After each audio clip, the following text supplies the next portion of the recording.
Ashamaa harka fuunee kabajamtootaa fi jaalatamtoota hordoftoota qaroo miidiyaa oduu fi odeeffannoowwan keenya kan guyyaa har'aatiif isiniif qopheessine kan biyya keessaa fi biyya alaa qabannee dhiyaanneetiin hanga xumura guyyaa har'aatiif qabanneetti isin dabarsina. Dhimmi hijaaba barattoota musliimaa dubartootaa irratti wanti dubbatame ni jira. Ministeerri barnootaa Piroofeesar Birhaanuu Naggaa damee barnootaa irratti raawwii ji'oota 9 darbanii yeroo gamaggametti ibsa gahaa kennaniitiin jiru.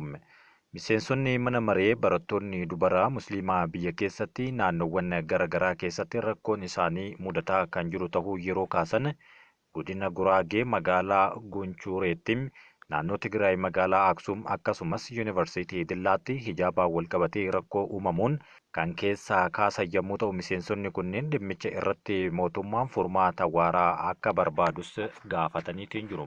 Kanuma walqabatee seerotaa fi dambiiwwan Itoophiyaa seerri dhimma kana irratti bahe hijaaba uffatanii barachuu seerri Itoophiyaa dhorkuu hin jiru yoo jedhan sababbii hijaaba eenyullee hijaaba uffatee jedhee mana barumsaa irraa dhorkuu hin jiru jechuudhaan deebii isaanii deebisaniiru. Niqaabni garuu adda mana barumsaa daa'immanii fi ijoolleen bakka jiranitti fuulli nama tokko haguugamee yoo seenan sodaa nageenyaa qaba jechuun Piroofeesarichi ibsaniiru. Namoota majlisa waliinis kan mari'annee waliigalleerra yoo jedhan niqaaba irratti seera jijjiirsisuu yoo irra jiraate paarlaamaa fiduun jijjiirsisuu malee yeroo hunda dhimma godhatanii sababa walitti bu'iinsaa ta'uu hin qabu jedhan. Tigraay keessatti kanneen hojii albuuda aadaa irratti bobba'an hanga birrii miiliyoona 10 akka adabaman ibsame. Bu'uura dambii bulchiinsa albuudaa mootummaa naannoo biyyaalessa Tigraay dhiyeenyaa kana fooyya'ee baheen namoonni dhuunfaa hojii albuuda aadaa irratti bobba'an hanga birrii Itoophiyaa miiliyoona 10 adabamuu malu jedhame.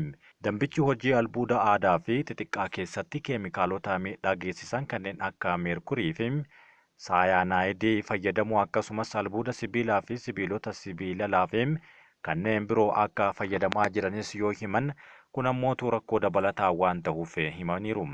Namni seera kana bahee cabsee fi hidhaa waggaa 15 hanga 20 kan isa eeggatuu fi akkasumas adabbii maallaqaa hanga miiliyoona 10 isa eeggata jedhan.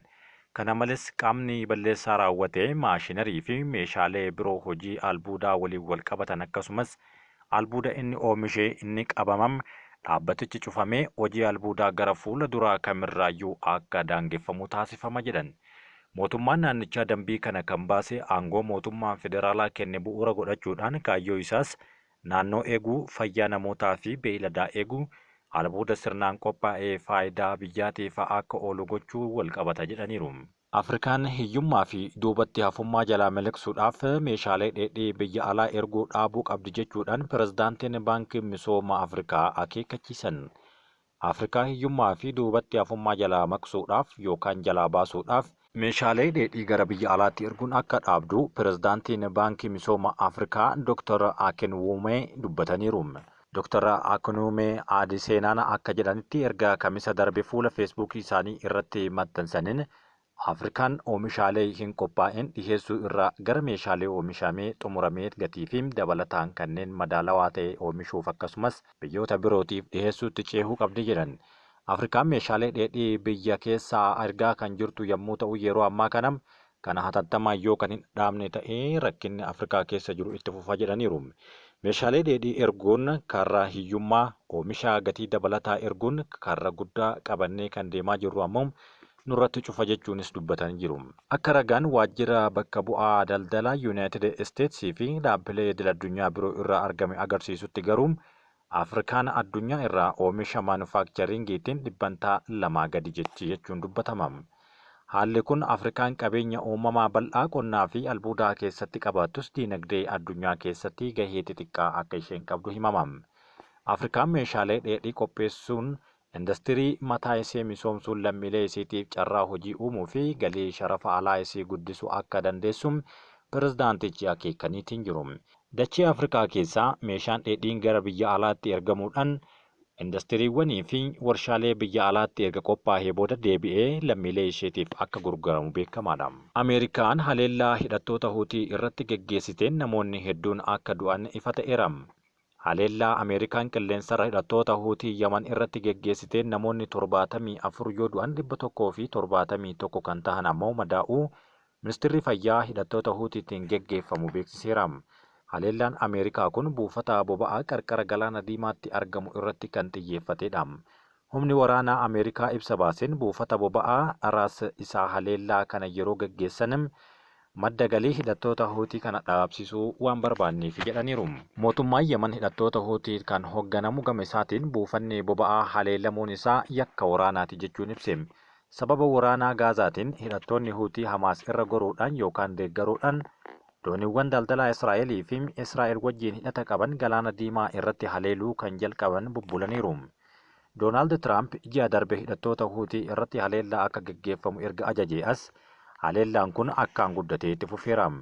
Ameerikaan buufata Raas isaa kan jedhamu irratti haleellaa qilleensarraa gaggeessiteen baay'ee osoo hin turin hidhattoonni Huutii misaa'ela Israa'elitti dhukaasuunis dhagahame. Humni waraanaa Israa'el misaa'ela Yemen irraa dhukaafame rukutee kuffisuu kan beeksise yommuu ta'u, miidiyaalee Yemen hidhattoota Huutii kanaan hoogganaman Al-Masirahaa fi kanneen biroo garuu akka gabaasanitti kamisa darbe buufata boba'aa Raas isaa irratti haleellaa qilleensaa sa'aatii 14 guutuu gaggeeffameera jechuun dubbataniiru. Viidiyoowwan miidiyaalee hawaasaa irratti maxxanfaman garuu akka agarsiisanitti dhoohinsi gurguddaan hedduun erga dhagahamee booda laboobni ibiddaa samitti ol ka'ee mul'ataa tureera. Buufanni kun buufata doonii Hodeedaa irraa gara kaabaatti kiiloomeetira 60 qofa fagaatee kan argamudha. Miidiyaan Al-Masirah akka jedhetti qondaaltota fayyaa wabeeffachuudhaan gabaase yoo jedhu namoonni du'an hedduun isaanii hojjettoota buufatichaati malee hidhattootaa miti jechuunis kaahee jira.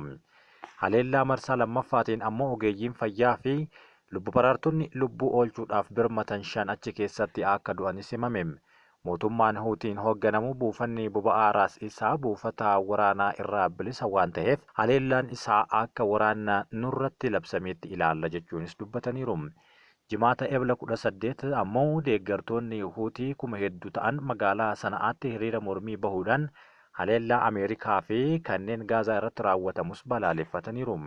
Ajajni giddugaleessaa waraana Ameerikaa gama isaatiin kaayyoo haleellaa kanaa madda galii fi humna Huutii dhaabamsiisuudha jechuun dubbateera. Hidhattoonni Huutii Iraanii fi kanneen irratti dubbatanii yeroon kanneen itti yaadanii Huutii deeggaraman jedhan boba'aa fi meeshaalee waraanaa karaa seeraan alaa daddabarsan akka hin danda'amne hubachuu akka qabanis asumaan akeekkachiifna jechuun warri Ameerikaa dubbateera. Haleellaa Ameerikaan Yemenitti geggeessite kana hordofuudhaan Iraan ibsa baasteen Ameerikaa balaaleffatteerti. Kamisa darbee geggeessaan hidhattoota Huutii Abdulmaalik Al-Huutii haasaa yeroo taasisetti haleellaan Ameerikaa kun Huutii dhaabsisuu akka hin dandeenye cimsanii dubbataniitiin jiru. Itti dabaluunis walakkeessa ji'a bitootinsaa irraa kaasee hidhattoota isaa opereeshinii waraanaa 80 ta'u galaana diimaa irratti geggeessaniiru jechuun beeksiseera. Misaa'eloonnii fi dirooniiwwan 170 ta'an dhukaasuu kan beeksisan kanneen keessaa haleellaan si'a 30 ta'u dooniiwwan waraanaa US galaana diimaa irratti argaman irratti kan xiyyeeffatedha jedhaniiru.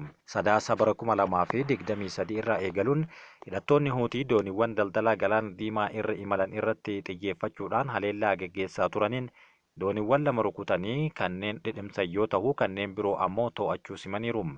Haleellaa kana kan raawwatan waraana Israa'elii fi Hamaas gidduutti geggeeffamuun deeggarsa Filisteemotaaf qaban agarsiisuuf yoo ta'u dooniiwwan Israa'el UK fi Ameerikaa galaana diimaa irratti imalan irratti tarkaanfii cimaa fudhachuu itti fufaniitiin jiru. Kabajamtootaa fi jaalatamtoota hordoftoota keenyaa oduun guyyaa har'aatiif isiniif qopheessine kanuma hangammaatti dhageeffataniidhaan waliin waan turtaniif galatooma.